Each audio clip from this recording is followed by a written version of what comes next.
किस तरीके से परिवार को साथ नहीं, देखिए जो घटना हुई है कोई सामान्य घटना नहीं है और आज इस परिवार को हम मिलकर आए हैं।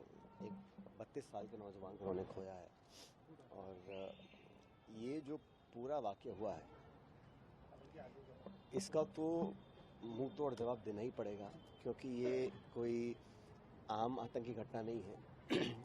जिस तरह से इसको अंजाम दिया गया है वो मंसूबे बिल्कुल स्पष्ट हैं और इस मसले को आगे कैसे ले जाना है और इसमें क्या कार्रवाई करनी है, इस पर हम लोगों ने, जो हम कांग्रेस पार्टी के हैं, बाकी सब लोग हैं, हम सब ने बड़ा स्पष्ट कहा है। वर्किंग कमेटी में हम लोगों ने इसको रखा था कि भारत सरकार अपनी पूरी ताकत के साथ जितना भी वो चाहें अपनी ताकत का इस्तेमाल कर सही रूप में जवाब देना पड़ेगा और देना भी चाहिए। पूरे देश में इस बात पर सबकी एक राय है और पक्ष विपक्ष हमारे देश के लिए है, लेकिन जब आक्रमण बाहर से हो रहा है और इस प्रकार हमारे अस्तित्व को चुनौती दी जा रही है आतंकियों के जरिए, तो उनको तो उसी ज़बान में जवाब देना चाहिए।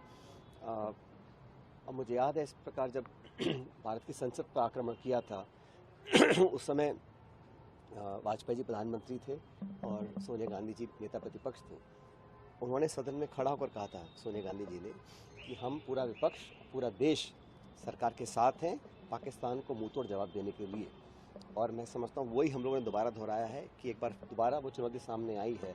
अब इस पर कैसे कब क्या करना है ये सरकार बेहतर समझती होगी, लेकिन मैं मानता हूँ पूरे देश में आज एक आम भावना है कि ये बहुत हम लोग बर्दाश्त कर चुके हैं। सीमा पार से जो घुसपैठ हो रहा है और जो नॉन स्टेट एक्टर्स के माध्यम से पाकिस्तान ने हमेशा इस देश को घाव दिए हैं, अब समय आ गया है कि उसका समापन उसका करना पड़ेगा। और हम सब लोग इस दुख की घड़ी में, पूरा देश उन परिवारों के साथ है जिन्होंने इस बेहद भयानक जो कांड हुआ है उस सबको हमारी सिंपैथी है, पूरा समर्थन है। लेकिन ये एक ऐसा वाक्य है जो मैं समझता हूँ कई दशकों से ऐसा नहीं हुआ होगा और इन लोगों ने कोशिश की है।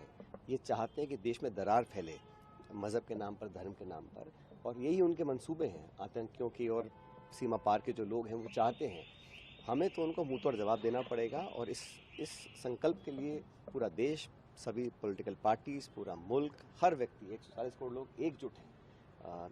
जिन्होंने अपने खोए हैं वो वापस तो नहीं आएंगे, लेकिन इतना ज़रूर हम कर सकते हैं कि भविष्य में इस प्रकार की घटना करने का कोई साहस ना करे। इस प्रकार के हम लोग को कदम उठाने चाहिए। और ये, जैसे मैंने शुरू में कहा, कोशिश रहती है कि जख्म दिए जाएं, उन घावों को हरा रखा जाए। ये हमारे सीमा पार के साथी करना चाहते होंगे, लेकिन हम लोग इसमें सब एकजुट हैं, एकजुट रहेंगे। और मैं इतनी उम्मीद करता हूं कि जो देश में आज भावना है उसकी कद्र केंद्र सरकार भी करेगी और उचित समय पर सही कदम उठाया जाए।